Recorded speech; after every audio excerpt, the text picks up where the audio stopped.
Hello everyone, आप लोगों का स्वागत है टीचिंग दर्पण पर। आप सब कैसे हैं फ्रेंड? आप सबकी तैयारी कैसे चल रही है? उम्मीद करते हैं आप सबकी तैयारी जो है बहुत ही अच्छी चल रही होगी। इसमें कंप्लीट किया जा रहा था एनसीईआरटी सार संग्रह, जो कि बहुत ही इंपॉर्टेंट बुक है। आप किसी भी एग्ज़ाम की प्रिपरेशन कर रहे हो सभी के लिए महत्वपूर्ण बुक है। ये वन लाइनर फॉर्म में इसमें क्वेश्चन आंसर दिए गए हैं, जो कि मॉडर्न हिस्ट्री सब्जेक्ट जो है कंप्लीट किया जा रहा है, आधुनिक इतिहास। इसमें जो है मास्टर वीडियो है ये, और इसमें पार्ट 4 जो है कंप्लीट करेंगे इस वीडियो में। इसके पहले 3 पार्ट जो है कंप्लीट किया जा चुका है। यदि वीडियो ना देखे हो तो यूट्यूब पे सर्च कीजिएगा टीचिंग दर्पण, आपको मिल जाएगा, वहाँ से आप लोग वॉचिंग कर सकते हैं। ये सभी एग्ज़ाम के लिए बहुत ही महत्वपूर्ण बुक है। किसी भी एग्ज़ाम की प्रिपरेशन कर रहे हो सभी के लिए महत्वपूर्ण बुक है एनसीईआरटी सार संग्रह। तो ये सेशन को लाइक कीजिएगा, चैनल पर नए हो सब्सक्राइब कर लीजिएगा, और एक कमेंट ज़रूर कीजिएगा फ्रेंड कि आपको वीडियो कैसे लगा। तो चलिए फ्रेंड करते हैं स्टार्ट। सेशन स्टार्ट करने से पहले हरिवंश राय बच्चन जी की ये बातें याद रखिएगा। कोशिश करने वालों की हार नहीं होती, कोशिश करने वालों की हार नहीं होती, लहरों से डरकर नौका पार नहीं होती। नन्ही चींटी जब दाना लेकर चलती है, चढ़ती दीवारों पर 100 बार फिसलती है। मन का विश्वास रगों में साहस भरता है, चढ़कर गिरना गिरकर चढ़ना ना अखरता है। आखिर उसकी मेहनत बेकार नहीं होती, कोशिश करने वालों की हार नहीं होती। डुबकियाँ सिंधु में गोताखोर लगाता है, जा जाकर खाली हाथ लौट आता है। मिलते नहीं सहज ही मोती गहरे पानी में, बढ़ता दुगना उत्साह इसी हैरानी में। मुट्ठी उसकी खाली हर बार नहीं होती, कोशिश करने वालों की हार नहीं होती। असफलता एक चुनौती है, इसे स्वीकार करो, क्या कमी रह गई देखो और सुधार करो। जब तक न सफल हो नींद चैन से त्यागो तुम, संघर्ष का मैदान छोड़कर मत भागो तुम। कुछ किए बिना ही जय जयकार नहीं होती, कोशिश करने वालों की हार नहीं होती। ये जो है टीचिंग दर्पण का लोगो है फ्रेंड, आप सब जानते हैं। इसको जो है सब्सक्राइब कर लीजिएगा, और सब्सक्राइब करके बेल आइकन जरूर प्रेस कर दीजिएगा, ताकि आपको नए नए वीडियो का नोटिफिकेशन मिलता रहे। टॉपिक है भारत से बाहर क्रांतिकारी गतिविधियां। तो भारत से बाहर क्रांतिकारी गतिविधियां से रिलेटेड जो भी क्वेश्चन है उसको देखेंगे। वर्ष 1905 में श्यामजी कृष्ण वर्मा द्वारा इंडियन होम रूल सोसाइटी की स्थापना कहाँ की गई थी? तो लंदन में की गई थी। सर्वप्रथम किस महिला ने भारतीय तिरंगा फहराया था? तो भीकाजी रुस्तम कामा ने फहराया था। मोस्ट इंपॉर्टेंट क्वेश्चन है। भारतीय क्रांति की माँ या भारतीय क्रांति की जननी किसे कहा जाता है? तो भीकाजी रुस्तम कामा को कहा जाता है।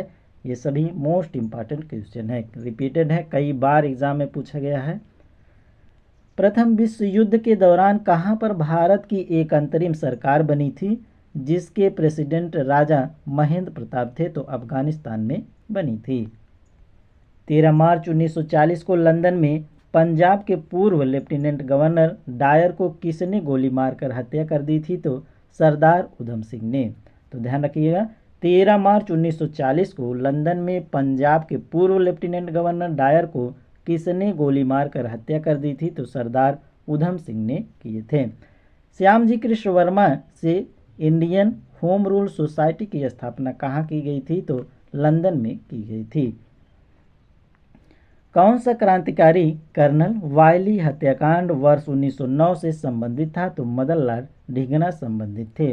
वर्ष 1913 में लाला हरदयाल द्वारा गदर आंदोलन का प्रारंभ कहाँ किया गया था? तो सैन फ्रांसिस्को यूएसए में किया गया था। ये सभी मोस्ट इंपॉर्टेंट क्वेश्चन हैं। कामागाटा मारू प्रकरण किस देश से संबंधित है? तो कनाडा से संबंधित है। इंडिपेंडेंट लीग की स्थापना किसके द्वारा की गई थी? तो रास बिहारी बोस के द्वारा की गई थी। वर्ष 1914 में भारतीय राष्ट्रीय दल की बर्लिन में स्थापना किसने की थी? तो चंपकरमन पिल्ले ने की थी। आगे दिया गया है विदेश में क्रांतिकारी संगठन। तो विदेशों में जो क्रांतिकारी संगठन है, एक तरफ संगठन दिया गया है, स्थापना और संस्थापक दिए गए हैं, जो कि मोस्ट इंपॉर्टेंट है। इंडियन होम रूल सोसाइटी की बात की जाए तो 1905 ईस्वी में, और इसके संस्थापक थे श्यामजी कृष्ण वर्मा। इंडिपेंडेंट लीग की स्थापना 1907 ईस्वी में किया गया था। तारक नाथ दास इसके जो है संस्थापक थे। गदर पार्टी की पूछा जाता है जो कि 1913 ईस्वी में किया गया था। लाला हरदयाल सिंह, रामचंद्र वकरतुल्ला और सोहन सिंह भाकना के द्वारा किया गया था। हिंद एसोसिएशन की स्थापना 1913 में सोहन सिंह भाकना के द्वारा किया गया था। इंडियन इंडिपेंडेंट लीग की स्थापना 1915 ईस्वी में राजा महेंद्र प्रताप के द्वारा किया गया था। आज़ाद हिंद फौज की स्थापना 1942 ईस्वी में रास बिहारी बोस के द्वारा। इंडियन इंडिपेंडेंट लीग की स्थापना 1942 ईस्वी में रास बिहारी बोस के द्वारा किया गया था। सभी ये मोस्ट इम्पॉर्टेंट है। आगे दिया गया है क्रांतिकारी आंदोलन से संबंधित व्यक्ति कौन कौन से हैं, बहुत ही इम्पॉर्टेंट है। दामोदर चापेकर व बालकृष्ण चापेकर जो कि लेफ्टिनेंट एमहर्स्ट और रैंड की पूना में हत्या 1897 में किए थे। विनायक दामोदर जो कि महाराष्ट्र में मित्र मेला की स्थापना किए थे, ये बहुत बार पूछा गया है। मित्र मेला की स्थापना किसके द्वारा किया गया था, तो विनायक दामोदर द्वारा किया गया था। सावरकर जो कि 1899 ईस्वी में, बाद में इसी का नाम वर्ष 1904 में अभिनव भारत कर दिया गया और अभिनव भारत की स्थापना 1904 ईस्वी में की गई थी। पुलिनदास जो कि ढाका की अनुशीलन समिति के संस्थापक थे और इसकी स्थापना 1905 में की गई थी। श्यामजी कृष्ण वर्मा और M.L. ढींगरा जो कि लंदन में इंडियन होम रूल सोसाइटी 1905 में इसकी स्थापना की थी। प्रफुल्ल चंद्र चाकी और खुदीराम बोस मुजफ्फरपुर के न्यायाधीश किंग्स फोर्ड पर बम फेंका और 1908 ईस्वी में, लेकिन वो क्या किए थे, तो बच गया था। आगे हैं रास बिहारी बोस व सचिंद्र नाथ सन्याल। ये इन्होंने दिल्ली में प्रवेश करते समय लॉर्ड हार्डिंग पर बम फेंके थे जो कि 1912 ईस्वी में फेंके थे। लाला हरदयाल व सोहन सिंह भाकना और Gurudatt Singh San Francisco America में गदर पार्टी की स्थापना 1913 ईस्वी में किए थे और कामागाटा मारू कांड जो है 1914 ईस्वी में। आगे राम प्रसाद बिस्मिल हिंदुस्तान रिपब्लिक एसोसिएशन की स्थापना किए थे कब, 1924 ईस्वी में, और काकोरी षड्यंत्र 1925 ईस्वी में। आगे हैं सूर्य सेन जो कि इन्हें मास्टर दा के नाम से भी जाना जाता है और ये संबंधित है चटगांव शस्त्रागार से जो कि हुआ था 1930 ईस्वी में। Chandrashekhar Azad Hindustan socialist republic HRA association के 1928 में स्थापना किए थे। भगत सिंह जो है, भगत सिंह ये संबंधित हैं सैंडर्स की हत्या से 1928 ईस्वी में और केंद्रीय विधानसभा में बम फेंके थे 1929 ईस्वी में। पंजाब नौजवान भारत सभा 1926 ईस्वी में। राजगुरु और इन्होंने क्या किए थे, तो सैंडर्स की हत्या 1928 ईस्वी में किए थे। बटुकेश्वर दत्त जो हैं ये संबंधित हैं केंद्रीय विधानसभा में बम फेंके थे कब, 1929 ईस्वी में। जतिन दास जो है जेल में 64वें दिन भूख हड़ताल से मृत्यु हो गई थी इनकी कब, 1929 ईस्वी में। उधम सिंह लंदन में सर माइकल ओडायर की हत्या किए थे। तो ये सभी मोस्ट इम्पॉर्टेंट क्रांतिकारी हैं फ्रेंड, ध्यान रखिएगा इनको। उत्तरी अमेरिका के भारतीय क्रांतिकारियों ने गुजराती, उर्दू, मराठी, हिंदी आदि भाषाओं में गदर नामक अखबार प्रकाशित किया था। तो ध्यान रखिएगा उत्तरी अमेरिका के भारतीय क्रांतिकारियों ने गुजराती, उर्दू, मराठी, हिंदी आदि भाषाओं में गदर नामक अखबार जो है प्रकाशित किए थे। अगला टॉपिक है बंगाल विभाजन एवं स्वदेशी आंदोलन जो कि मोस्ट इम्पॉर्टेंट है फ्रेंड। यहाँ से क्वेश्चन अवश्य बनता है, हर एग्ज़ाम में बनता है क्वेश्चन, तो ध्यान रखिएगा, बहुत ही ध्यान से इसको देखिएगा।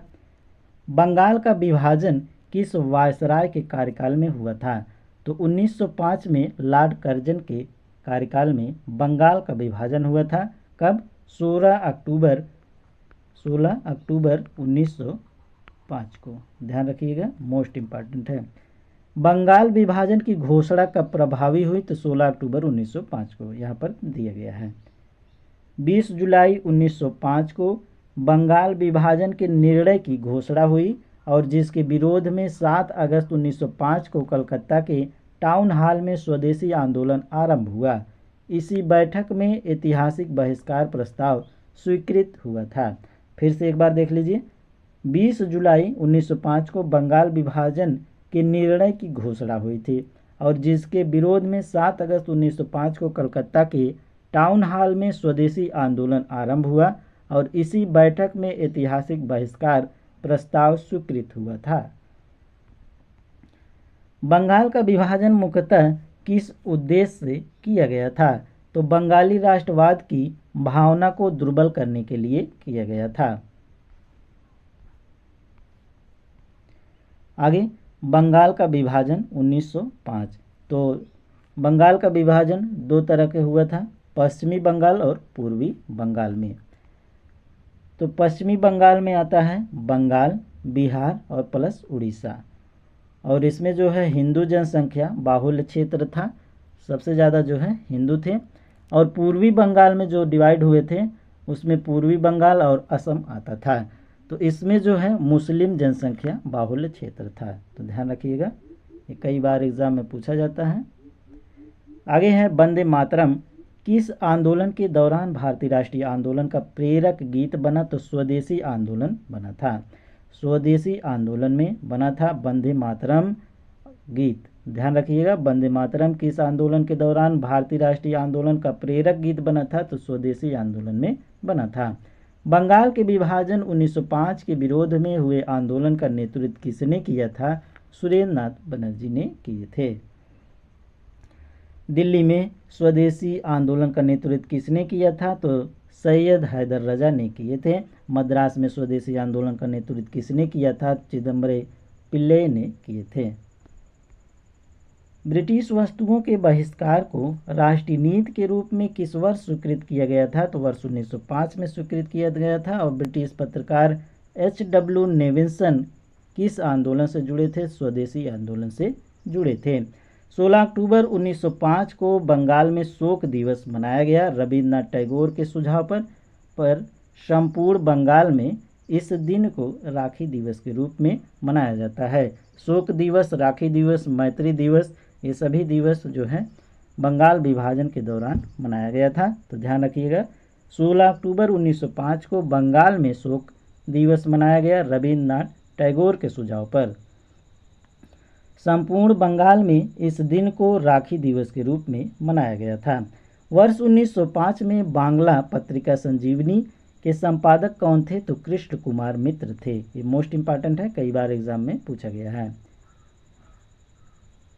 वर्ष 1905 के स्वदेशी आंदोलन को कृषक तथा मुसलमान वर्ग के विशेष समर्थन प्राप्त नहीं हुआ था। वर्ष 1905 के स्वदेशी आंदोलन को कृषक तथा मुसलमान वर्ग का विशेष समर्थन प्राप्त नहीं हुआ था।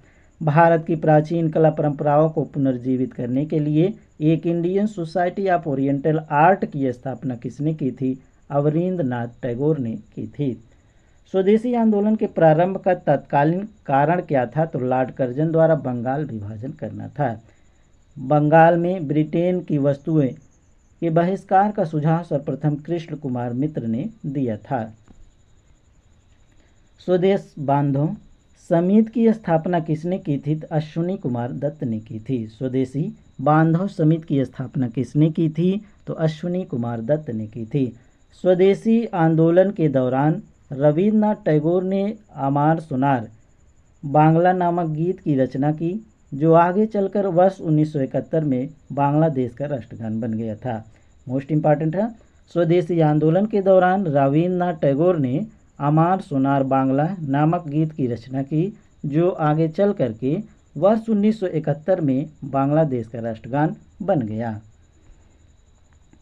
वर्ष 1905 में कांग्रेस के बनारस अधिवेशन में स्वदेशी आंदोलन का समर्थन किया गया और इस अधिवेशन की अध्यक्षता किसने की थी? तो गोपाल कृष्ण गोखले ने की थी। स्वदेशी आंदोलन के दौरान बंगाल केमिकल्स स्वदेशी स्पोर्ट स्टोर्स की स्थापना किसके द्वारा की गई थी? तो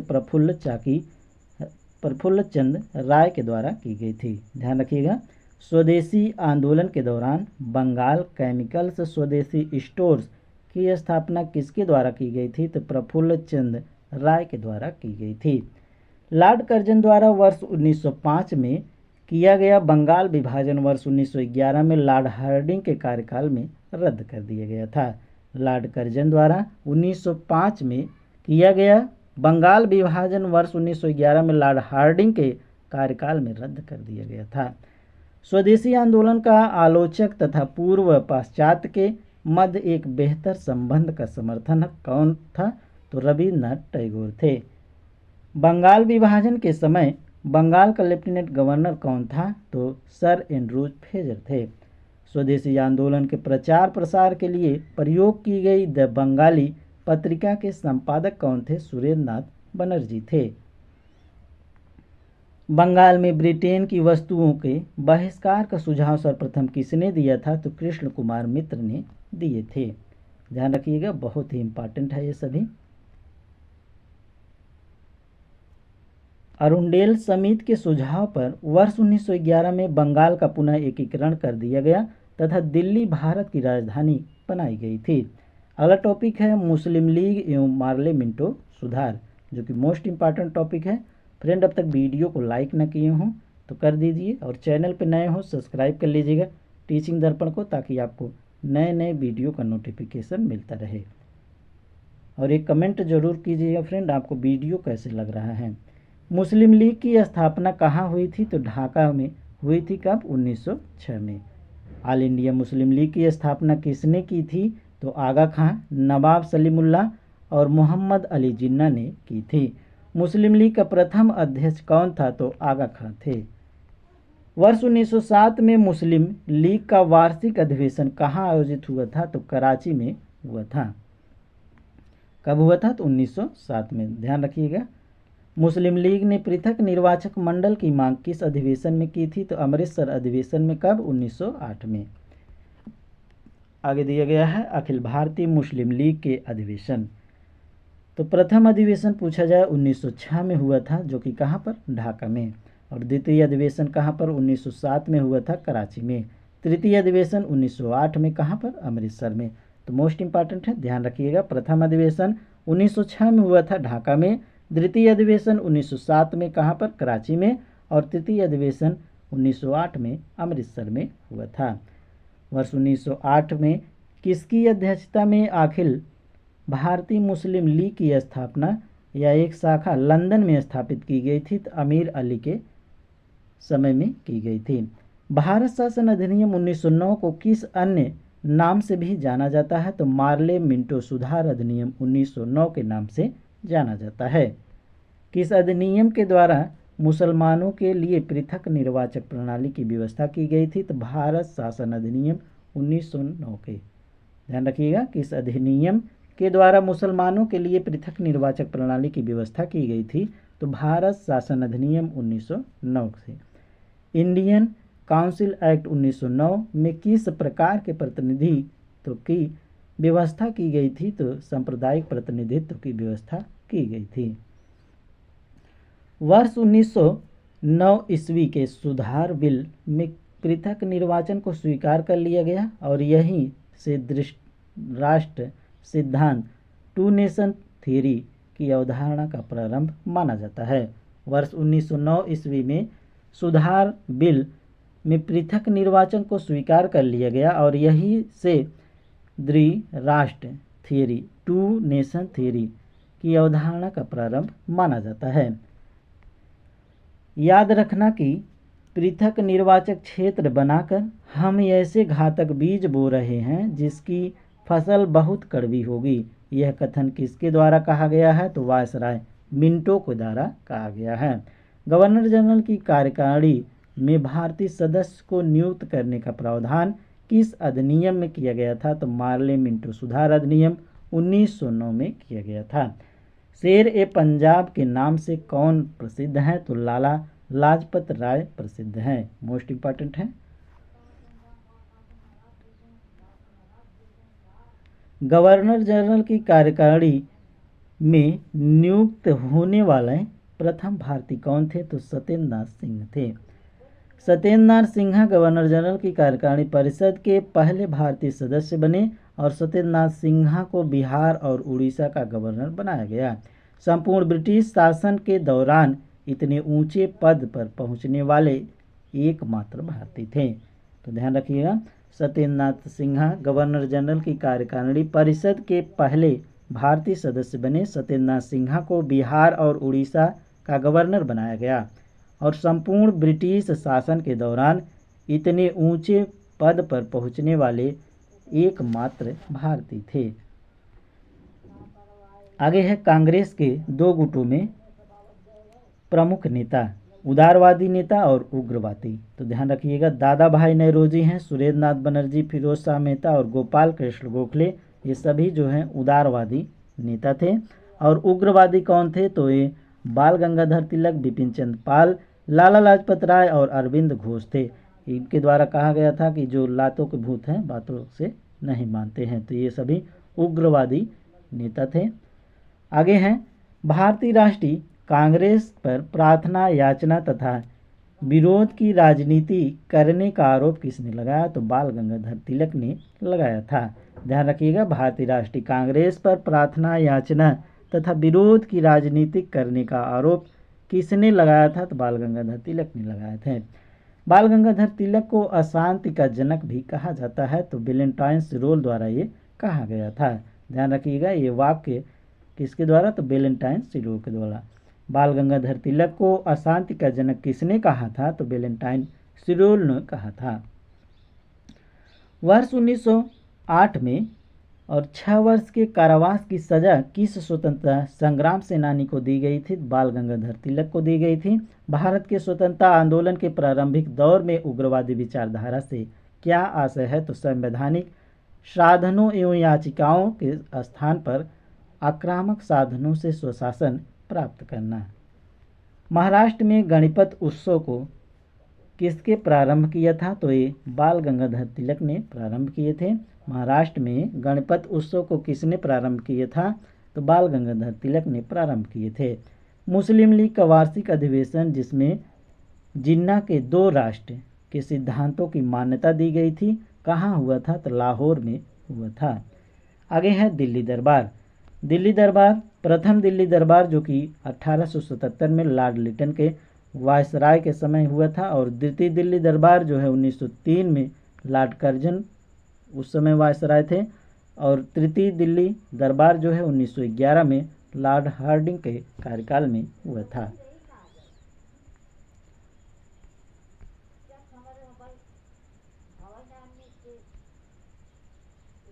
द्वैशासन का जनक सर लियोनिस कार्टिस को, जबकि बंगाल में द्वैशासन का जनक रॉबर्ट क्लाइव को कहा जाता है। तो द्वैशासन का जनक सर लियोनिस कार्टिस को कहा जाता है, लेकिन जब बंगाल का द्वैशासन पूछा जाए इसके जनक तो रॉबर्ट क्लाइव हो जाएंगे। तो ध्यान रखिएगा। अगला टॉपिक है कांग्रेस का लखनऊ अधिवेशन एवं होम रूल लीग। तो इससे रिलेटेड जो भी क्वेश्चन बने हैं उसको देख लीजिए। वर्ष 1916 में संपन्न लखनऊ समझौता किससे संबंधित था? तो कांग्रेस एवं मुस्लिम लीग के समझौते से संबंधित था। वर्ष 1916 में भारतीय राष्ट्रीय कांग्रेस के लखनऊ अधिवेशन को किसने अध्यक्षता की थी? तो अंबिका चरण मजूमदार द्वारा किया गया था। सूरत अधिवेशन से पृथक हुए उग्रवादी एवं उदारवादियों का पुनः एकीकरण किस अधिवेशन में हुआ था? तो 1916 के लखनऊ अधिवेशन में हुआ था। ध्यान रखिएगा, मोस्ट इंपॉर्टेंट क्वेश्चन है, कई बार पूछा गया है एग्जाम में। अतिवादियों एवं उदारवादियों के पुनः एकीकरण की प्रक्रिया के प्रमुख शिल्पकार कौन थे? तो एनी बेसेंट थी। वर्ष 1916 में मुस्लिम लीग और कांग्रेस के मध्य समझौता किसके द्वारा कराया गया था? तो बाल गंगाधर तिलक के द्वारा कराया गया था। कांग्रेस के 1916 के लखनऊ अधिवेशन में लिया गया वह निर्णय क्या था जिसके मुख्य दूरगामी परिणाम हुए? तो कांग्रेस द्वारा मुस्लिम लीग की पृथक निर्वाचन क्षेत्र की मांग स्वीकार की गई थी। मोहम्मद अली जिन्ना को हिंदू मुस्लिम एकता का दूत किसने कहा था? तो सरोजनी नायडू ने कहा था। मोस्ट इंपॉर्टेंट है, मोहम्मद अली जिन्ना को हिंदू मुस्लिम का एकता का दूत किसने कहा था? तो सरोजनी नायडू ने कहा था। मदन मोहन मालवीय ने कांग्रेस एवं मुस्लिम लीग के मध्य होने वाले समझौते का विरोध किया था। मदन मोहन मालवीय ने कांग्रेस एवं मुस्लिम लीग के मध्य होने वाले समझौते का विरोध किए थे। भारत में होम रूल लीग की अवधारणा किस देश से ली गई है? तो आयरलैंड से ली गई है। और प्रथम विश्व युद्ध के दौरान कौन सा आंदोलन प्रारंभ में भारत में जो है लोकप्रिय हुआ था? तो होम रूल आंदोलन जो है लोकप्रिय हुआ था। प्रथम विश्व युद्ध के दौरान कौन सा आंदोलन भारत में लोकप्रिय हुआ था? तो होम रूल आंदोलन हुआ था। अप्रैल 1916 में तिलक ने पूना महाराष्ट्र से होम रूल आंदोलन आरंभ किया था, जबकि एनी बेसेंट के नेतृत्व में सितंबर 1916 में अडयार अर्थात मद्रास से होम रूल आंदोलन प्रारंभ किया गया था। अप्रैल 1916 में तिलक ने पूना कहाँ पर है? तो महाराष्ट्र से होम रूल आंदोलन का आरंभ किए थे, और जबकि एनी बेसेंट के नेतृत्व में सितंबर 1916 में अडयार अर्थात मद्रास से होम रूल आंदोलन प्रारंभ किया गया था। एनी बेसेंट ने किस साप्ताहिक पत्रिका के माध्यम से स्वशासन की मांग की थी? तो कॉमनवेल्थ था। मोस्ट इंपॉर्टेंट है, कई बार पूछा गया है। होम रूल आंदोलन यहाँ पर दिया गया है। तो होम रूल आयरलैंड का शब्द है और होम रूल का अर्थ होता है स्वशासन। और सर्वप्रथम आयरलैंड में होम रूल लीग की स्थापना रेडमांड द्वारा की गई थी। 1916 ईस्वी को प्रारंभ इस आंदोलन के समय जो है भारत के वायसराय लॉर्ड चेम्सफोर्ड थे। तो ध्यान रखिएगा, होम रूल आंदोलन 1916 ईस्वी को प्रारंभ हुआ था और इस आंदोलन के समय भारत के वायसराय कौन थे? तो लॉर्ड चेम्सफोर्ड थे। और इसको दो कैटेगरी में डिवाइड किया गया था। पहले जो कि तिलक का होम रूल था जो अप्रैल में आरंभ हुआ था 1916 में, और दूसरा एनी बेसेंट का होम रूल जो कि सितंबर 1916 में चालू हुआ था। ध्यान रखिएगा, क्षेत्र जो है इनका महाराष्ट्र और कर्नाटक था और इनका क्षेत्र मद्रास और तमिलनाडु था। मुख्यालय पूछा जाए, तिलक का होम रूल के मुख्यालय जो है बेलगांव कर्नाटक में था, और एनी बेसेंट जी का मुख्यालय जो है ये अडयार के मद्रास में स्थित था। सीमित स्वरूप था इनका, और इनका जो है अखिल भारतीय स्वरूप था। अध्यक्ष पूछा जाता है तो AC केलकर व जोसेफ बैप्टिस्ट थे, और इनके सचिव जो हैं जॉर्ज अरुंडेल थे। ध्यान रखिएगा, सचिव जो है इनके जॉर्ज अरुंडेल थे। उद्देश्य इसका क्या था? स्वराज मेरा जन्मसिद्ध अधिकार है। और इनका उद्देश्य क्या था? तो इनका उद्देश्य था स्वशासन की स्थापना करना। प्रचार का माध्यम इनका क्या था? तो मराठा और केसरी दो अखबार थे तिलक के, इनके द्वारा इनका प्रचार किया जाता था। और इनके प्रचार का माध्यम कॉमनवेल्थ और न्यू इंडिया था। ध्यान रखिएगा, कॉमनवेल्थ न्यू इंडिया समाचार पत्र था। एनी बेसेंट का बहुत बार एग्जाम में पूछा गया है, तो ये सभी पॉइंट ध्यान रखिएगा। फेबियन आंदोलन का प्रस्ताव किसने दिया था? तो एनी बेसेंट ने दी थी। तिलक एवं एनी बेसेंट द्वारा बनाए गए होम रूल लीग आंदोलन की शाखाओं को किस वर्ष एक कर दिया गया था? तो वर्ष 1918 में एक कर दिया गया था। वर्ष 1915 में अमेरिका में होम रूल लीग का गठन किसके द्वारा किया गया था? तो लाला लाजपत राय के द्वारा किया गया था। और एनी बेसेंट की होम रूल लीग के साथ George Arundale, CP Ramaswami Iyer, BP Wadia और मोतीलाल नेहरू, तेज बहादुर सप्रू, मदन मोहन मालवीय और आदि संबंधित लोग थे। तो एनी बेसेंट के होम रूल के साथ जॉर्ज अरुंडेल और CP रामास्वामी अय्यर, VP वाडिया, मोतीलाल नेहरू, तेज बहादुर सप्रू, मदन मोहन मालवीय आदि संबंधित लोग थे। तो ध्यान रखिएगा। 2 जनवरी 1916 को लंदन में भारतीय होम रूल लीग की स्थापना की गई और इसके महासचिव D ग्राहम पोल थे। ध्यान रखिएगा, 2 जनवरी 1916 को लंदन में भारतीय होम रूल लीग की स्थापना की गई और इसके महासचिव कौन थे? तो D ग्राहम पोल थे। अगला टॉपिक है ट्रेड यूनियन एवं साम्यवादी दल। तो इससे रिलेटेड जो भी क्वेश्चन बने हैं उसको देख लीजिए। फ्रेंड, अब तक वीडियो को लाइक न किए हो तो एक लाइक ज़रूर कर दीजिए, और कोई ग्रुप हो तो उसमें वीडियो को ज़रूर सेंड कर दीजिएगा। चैनल पर नए हो सब्सक्राइब कर लीजिएगा टीचिंग दर्पण को, ताकि आपको नए नए वीडियो का नोटिफिकेशन मिलता रहे। वर्ष 1990 में गठित भारत का प्रथम मजदूर संगठन बॉम्बे मिल हैंड्स की स्थापना किसके द्वारा की गई थी? तो NM लोखंडे के द्वारा की गई थी। वर्ष 1918 में Ahmedabad textile labour association ATLA की स्थापना किसके द्वारा की गई? तो महात्मा गांधी के द्वारा की गई थी। Mahatma Gandhi ji Ahmedabad textile labour association से ट्रस्टीशिप का सिद्धांत प्रतिपादित किया और इसके अनुसार पूंजीपति मजदूरों के हितों की रक्षा करने वाला ट्रस्टी होता था, न कि मालिक होता है। महात्मा गांधी जी द्वारा अहमदाबाद टेक्सटाइल लेबर एसोसिएशन से ट्रस्टीशिप का सिद्धांत प्रतिपादित किया गया और इसके अनुसार पूंजीपति मजदूरों के हितों की रक्षा करने वाला ट्रस्टी होता है, न कि मालिक होता है। All India Trade Union Congress जो कि AITUC की स्थापना कब हुई थी? तो वर्ष 1920 में। कहाँ पर? बम्बई में। All India Trade Union Congress के संस्थापक कौन थे? NM जोशी थे। Lala Lajpat Rai All India Trade Union Congress के प्रथम अध्यक्ष थे। Lala Lajpat Rai All India Trade Union Congress के प्रथम अध्यक्ष थे। वर्ष 1929 में नागपुर में संपन्न all India Trade Union Congress की अध्यक्षता किसके द्वारा की गई? तो जवाहरलाल नेहरू के द्वारा की गई थी। मई 1947 में स्थापित Indian national trade Union Congress INTUC की प्रथम अध्यक्षता किसके द्वारा की गई? तो वल्लभ भाई पटेल के द्वारा की गई थी। रूस में कम्युनिस्ट इंटरनेशनल की स्थापना किस वर्ष हुई थी? तो मार्च 1919 में हुई थी। आगे दिया गया है प्रमुख कारखाना अधिनियम। तो एक तरफ कारखाना अधिनियम है, दूसरी तरफ गवर्नर जनरल दिए गए हैं।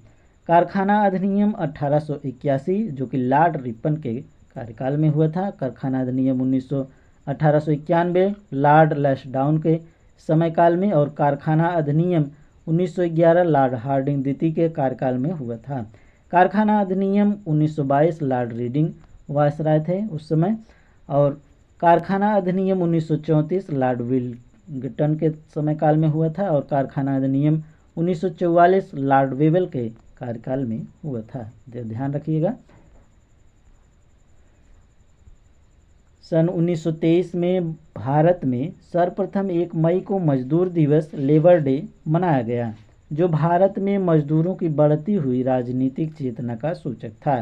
सन 1923 में भारत में सर्वप्रथम 1 मई को मजदूर दिवस मनाया गया जो भारत में मजदूरों की बढ़ती हुई राजनीतिक चेतना का सूचक है। कम्युनिस्ट इंटरनेशनल के सदस्य बनने वाला प्रथम भारतीय कौन था? तो मानवेंद्र नाथ राय थे।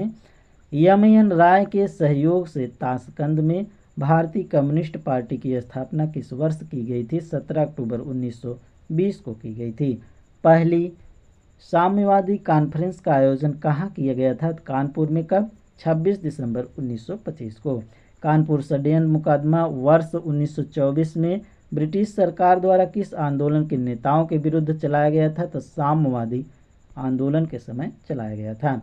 वर्ष 1940 में रेडिकल डेमोक्रेटिक पार्टी की स्थापना किसके द्वारा की गई थी? तो MN राय के द्वारा की गई थी। क्रांतिकारी साम्यवादी दल की स्थापना वर्ष 1934 में किसके द्वारा की गई? तो सोमेंद्रनाथ टैगोर के द्वारा की गई थी। सोमेंद्रनाथ टैगोर के द्वारा। वर्ष 1939 में भारतीय बालसेविक पार्टी की स्थापना किसके द्वारा की गई? तो N दत्त मजुमदार के द्वारा की गई थी। आगे है ब्रिटिश भारत में गठित महत्वपूर्ण आयोग। आयोग दिया गया है वर्ष गवर्नर जनरल और संबंध। फ्रेजर आयोग 1902 में, उस समय गवर्नर जनरल लॉर्ड कर्जन थे और संबंध इसका था पुलिस सुधार से। हंटर आयोग 1919 में लॉर्ड जेम्स फोर्ड के कार्यकाल में और ये जो है पंजाब अशांति इसका संबंध था। बटरल आयोग जो है 1927 में लॉर्ड इरविन गवर्नर जनरल थे उस समय और भारतीय रियासतों के साथ संबंध। लिलिथगो आयोग जो है 1928 में आया था। लॉर्ड इरविन जो है उस समय गवर्नर जनरल थे और ये संबंधित था भूमि सुधार से। मैक्सवेल ब्लूमफील्ड आयोग 1928 में लॉर्ड इरविन उस समय गवर्नर जनरल थे और ये हुआ था बारदोली में लगान वृद्धि की जांच के लिए। हिटलर आयोग जो कि 1929 में आया था लॉर्ड इरविन के समयकाल में, जो कि श्रम से संबंधित था। सप्रू आयोग 1935 में, उस समय गवर्नर जनरल लॉर्ड विलिंगटन थे जो कि बेरोजगारी से संबंधित है। क्लाइड आयोग 1940 में लिलिथगो के समय आया था, ये तिभागा आंदोलन था। तो ध्यान रखिएगा ये सभी आंदोलन मोस्ट इम्पॉर्टेंट है। भारत में औद्योगिक कार्यशालाओं में व बगीचों में श्रम की स्थिति में सुधार हेतु हिटलर आयोग का गठन किया गया था। भारत में औद्योगिक कार्यशालाओं व बगीचों में श्रम की स्थिति को सुधार हेतु हिटलर आयोग का गठन किया गया था। अगला टॉपिक है महात्मा गांधी एवं उनके प्रारंभिक आंदोलन। तो मोस्ट इम्पॉर्टेंट है राष्ट्रपिता महात्मा गांधी एक परिचय में। तो नाम पूछा जाता है तो इनका नाम था मोहनदास करमचंद गांधी, उपनाम इनका मोनिया था। पिता का नाम करमचंद गांधी, माता पुतलीबाई। जन्म 2 अक्टूबर 1869 ईस्वी में और मृत्यु 30 जनवरी 1948 में। जन्म स्थान इनका पोरबंदर गुजरात में। विवाह 1883 ईस्वी में कस्तूरबा गांधी से। पुत्र इनके हरिलाल, मणिकलाल, देवदास और रामदास। राजनीतिक गुरु गोपाल कृष्ण गोखले थे। प्रमुख शिष्य इनके इंग्लैंड में जन्मी मीराबेन थी जो कि महात्मा गांधी द्वारा प्रदत्त नाम था और का वास्तविक नाम इनका मैडलिन स्लेड था। ध्यान रखिएगा कानून की पढ़ाई के लिए इंग्लैंड प्रस्थान कब किए थे? 1888 ईस्वी में मुंबई से। कानून बैरिस्टर की डिग्री कब प्राप्त किए थे? 1891 ईस्वी में। अब्दुल्ला के मुकदमे के लिए दक्षिण अफ्रीका गए थे 1893 ईस्वी में, जो कि प्रथम मुकदमा था इनके द्वारा जो कि सफल हुए थे। दक्षिण अफ्रीका में नटाल कांग्रेस की स्थापना 1894 ईस्वी में और दक्षिण अफ्रीका में जुलू व बोवर पदक 1899 ईस्वी में इनको मिला था। कैसरे हिंद की उपाधि 9 जनवरी 1915 को और कांग्रेस अधिवेशन में प्रथम बार शामिल हुए थे 1901 ईस्वी में। कहाँ पर? कलकत्ता के अधिवेशन में। डरबन अर्थात दक्षिण अफ्रीका में फिनिक्स आश्रम की स्थापना कब किए थे? तो 1904 ईस्वी में किए थे। आगे सत्याग्रह का प्रयोग सर्वप्रथम कब किए थे? तो 1906 में दक्षिण अफ्रीका में। और जीवन में पहली बार जेल गए, प्रथम जेल का अनुभव कब किए थे? तो 1908 ईस्वी में। टालस्टॉय फार्म की स्थापना 1910 ईस्वी में जोहान्सबर्ग दक्षिण अफ्रीका में किए थे। महात्मा गांधी की दक्षिण अफ्रीका में सक्रियता तो 21 वर्ष में हो गई थी और महात्मा गांधी का भारत आगमन 9 जनवरी 1915 को। साबरमती आश्रम की स्थापना कब किए थे? तो 1915 में और कांग्रेस अधिवेशन की अध्यक्षता 1924 में बेलगांव कर्नाटक में किए थे।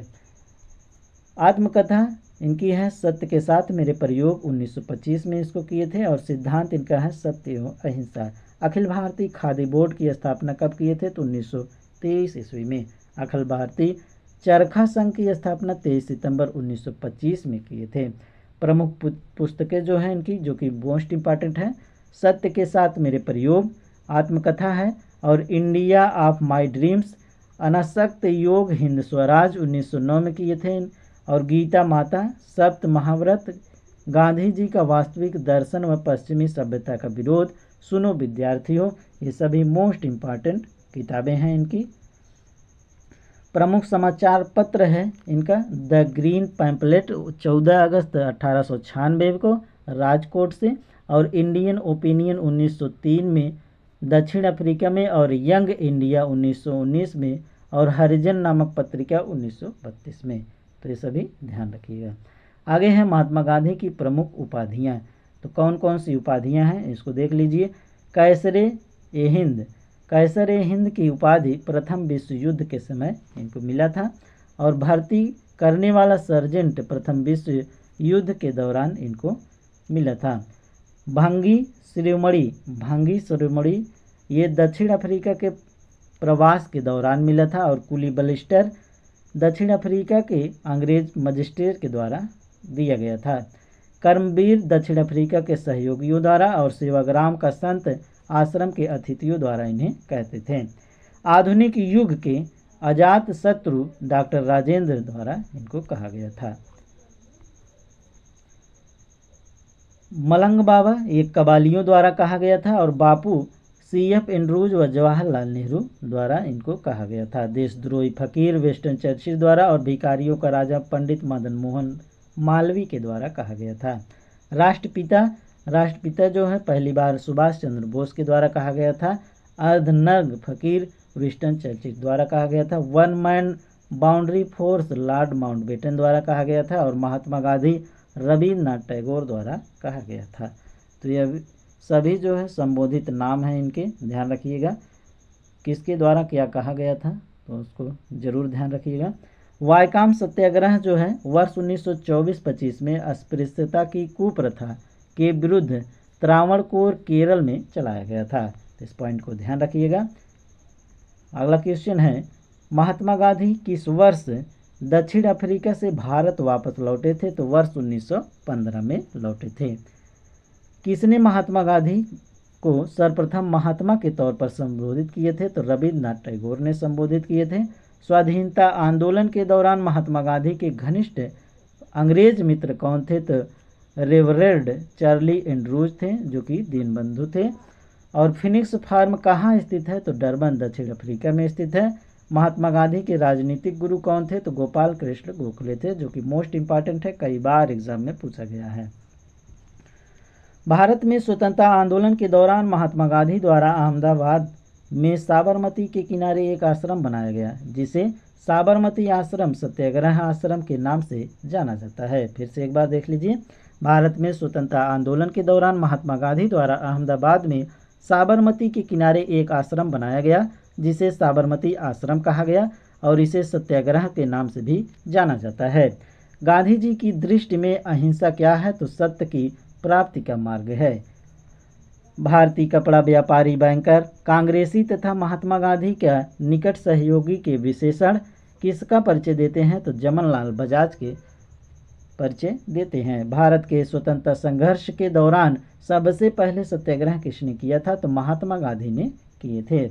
महात्मा गांधी आंदोलन व सत्याग्रह। चंपारण सत्याग्रह 1917 ईस्वी में यह प्रथम वास्तविक किसान सत्याग्रह था, और 3/20 भाग पर अनिवार्य नील की खेती के विरुद्ध सत्याग्रह, जिसे 3 कट्ठिया पद्धति भी कहते हैं। तो 3 कट्ठे अर्थात 20 कट्ठे में 3 कट्ठा जो है इनको नील की खेती जबरन जो है कराया जाता था। आगे है अहमदाबाद मजदूर आंदोलन, जो कि 1918 में महात्मा गांधी द्वारा भारत में प्रथम भूख हड़ताल इसी आंदोलन में किए थे। खेड़ा सत्याग्रह, जो कि 1918 में प्रथम पूर्ण किसान सत्याग्रह था, और खिलाफत आंदोलन 1919 में सर्वप्रथम असहयोग आंदोलन की अभिव्यक्ति यहाँ पर किए थे। असहयोग आंदोलन जो कि 1920 में हुआ था, और प्रथम जन आंदोलन की अभिव्यक्त किया गया था। सविनय अवज्ञा आंदोलन डंडी मार्च 1930 में, कब 12 मार्च 1930 को, और इसमें नमक सत्याग्रह था, जो कि नमक कानून तोड़े थे। व्यक्तिगत सत्याग्रह 1940 में उपनाम दिल्ली चलो का आंदोलन था, और ये भारत छोड़ो आंदोलन व अगस्त क्रांति जो है 1942 में किए थे। गांधी जी द्वारा करो या मरो का नारा दिया गया था। तो मोस्ट इंपॉर्टेंट है, ध्यान रखिएगा। आगे है महात्मा गांधी के प्रमुख आश्रम, तो यहाँ पर देख लीजिए। फिनिक्स फार्म की बात किया जाए तो ये डरबन दक्षिण अफ्रीका में 1904 में इसकी स्थापना किए थे। टालस्टॉय फार्म जोहान्सबर्ग दक्षिण अफ्रीका में 1910 में इसकी स्थापना किए थे। साबरमती आश्रम ये जो है साबरमती नदी पर अहमदाबाद में किए थे 1915 में। सत्याग्रह आश्रम कोचरब अहमदाबाद में किए थे 1915 में।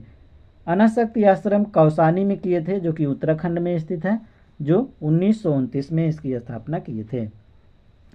सेवाग्राम आश्रम जो है वर्धा में किए थे, जो कि महाराष्ट्र में स्थित है, 1936 में। महात्मा गांधी भारतीय राष्ट्रीय कांग्रेस के अधिवेशन में सर्वप्रथम सम्मिलित कब हुए थे? तो कलकत्ता अधिवेशन 1901 में सम्मिलित हुए थे। किसने कहा था कि विदेशी वस्त्रों की बर्बादी ही उनके साथ सर्वोत्तम व्यवहार है? तो महात्मा गांधी ने कहा था। वर्ष 1915 में दक्षिण अफ्रीका से लौटे के पश्चात गांधी जी ने वर्ष 1917 में चंपारण के किसानों के शोषण के विरुद्ध अपना पहला सफल सत्याग्रह प्रारंभ किया था। फिर से एक बार देख लीजिए, वर्ष 1915 में दक्षिण अफ्रीका से लौटने के पश्चात गांधी जी ने वर्ष 1917 में चंपारण के किसानों के शोषण के विरुद्ध अपना पहला सत्याग्रह जो है प्रारंभ किए थे, जो कि सफल हुआ था। दक्षिण अफ्रीका में रहते हुए महात्मा गांधी ने किस पत्रिका का प्रकाशन किए थे? तो इंडियन ओपिनियन का प्रकाशन किए थे। अनटू द लास्ट नामक पुस्तक के लेखक कौन है? तो जॉन रस्किन है, जो कि बहुत ही इनकी इम्पॉर्टेंट पुस्तक है, ये बहुत ही इससे प्रेरित थे। महात्मा गांधी को सर्वप्रथम राष्ट्रपिता कहकर किसने संबोधित किए थे? तो सुभाष चंद्र बोस ने किए थे। गांधी जी के नाम से पहले महात्मा शब्द किस आंदोलन के बाद जोड़ा गया? तो चंपारण सत्याग्रह के पश्चात, जो कि हुआ था 1917 में। गांधी जी की मृत्यु पर किसने कहा था हमारे जीवन से प्रकाश चला गया? तो जवाहरलाल नेहरू कहे थे। ये जो है टियारी में आया हुआ है। महात्मा गांधी के चंपारण सत्याग्रह में बिहार के किसान राजकुमार शुक्ल भी शामिल थे। इन्होंने चंपारण के किसानों की समस्या का समाधान हेतु गांधी जी को बिहार आमंत्रित किए थे। तो एक बार फिर से देख लीजिए, महात्मा गांधी के चंपारण सत्याग्रह में बिहार के किसान राजकुमार शुक्ल भी शामिल थे। इन्होंने चंपारण के किसानों की समस्या का समाधान हेतु गांधी जी को बिहार आमंत्रित किए थे। महात्मा गांधी के चंपारण सत्याग्रह का विरोध किसने किया था? तो एन.जी. रंगा ने किए थे। गांधी जी का प्रिय गीत वैष्णो जैन किसने रचा था? तो नरसिंह मेहता, जो कि 15वीं शताब्दी के गुजराती कवि थे। ध्यान रखिएगा, गांधी जी का प्रिय गीत वैष्णो जैन किसने रचा था? तो नरसिंह मेहता ने, जो कि 15वीं शताब्दी के गुजराती कवि थे। तो ध्यान रखिएगा। पुणे की यरवड़ा में स्थित आगा खां पैलेस को सुल्तान मोहम्मद शाह आगा खान द्वितीय ने 1892 में बनवाया था। तो ध्यान रखिएगा, पुणे में यरवड़ा में स्थित आगा खां पैलेस को सुल्तान मोहम्मद शाह आगा खान द्वितीय ने 1892 में बनवाया था। अगला टॉपिक है रॉलेट एक्ट एवं जलियांवाला बाग हत्याकांड। तो इसको नेक्स्ट वीडियो में देखेंगे फ्रेंड। तब तक वीडियो को लाइक न किए हो तो कर दीजिए, और चैनल पर नए हो सब्सक्राइब कर लीजिएगा। कोई ग्रुप हो तो उसमें ज़रूर वीडियो को सेंड कर दीजिएगा, और एक फीडबैक ज़रूर दीजिएगा आपको वीडियो कैसा लगा। और इसका जो है PDF टेलीग्राम टीचिंग दर्पण सर्च कीजिएगा। टीचिंग दर्पण टेलीग्राम पर आपको मिल जाएगा बिना स्पेस का, वहाँ से ज्वाइन कर लीजिएगा और इसका PDF जो है डाउनलोड कर लीजिएगा। तो चलिए फ्रेंड, मिलते हैं नेक्स्ट वीडियो में, तब तक के लिए धन्यवाद।